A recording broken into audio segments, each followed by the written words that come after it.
ఊహించని కారణంతో ఓ ఖైదీకి మరణశిక్ష వాయిదా పడింది.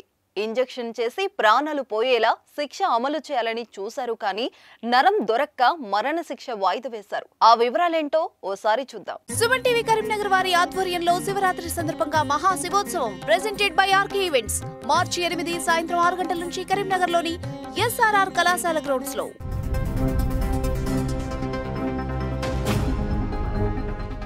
మరణశిక్ష అనేది క్రూరమైన నేరాలు చేసే వారికి విధిస్తారు. ఈ మరణశిక్షను చాలా దేశాలు రకరకాలుగా అమలు చేస్తుంటాయి.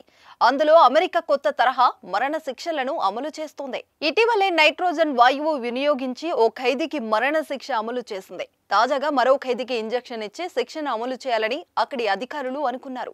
దీనికోసం అంతా సిద్ధం చేశారు. అయితే చివరి నిమిషంలో ఊహించని కారణంతో ఈ మరణశిక్ష వాయిదా పడింది. అమెరికాలోని ఇడాహోకు చెందిన థామస్ క్రీచ్ 40 ఏళ్ల నాటి ఓ హత్య కేసులో శిక్ష అనుభవిస్తున్నాడు. కోర్టు అతనికి 1981లోనే మరణశిక్ష విధించింది. తాను కనీసం 12 మందిని చంపినట్లు అప్పట్లో థామస్ చెప్పాడు. ఈ క్రమంలో అతడికి నరాల ద్వారా ప్రాణాంతక డ్రగ్స్ ను ఇచ్చి మరణ శిక్షను అమలు చేసేందుకు అధికారులు అన్ని ఏర్పాట్లు చేశారు. డాక్టర్స్ టీం అతడికి నరాల్లోకి ఇంజెక్షన్ ను ఎక్కించేందుకు ప్రయత్నించగా అతడి నరాలు దొరకలేదు. 8 సార్లు ప్రయత్నించినా ఐవీ లైన్ కనిపించకపోవడంతో శిక్షను వాయిదా వేశారు.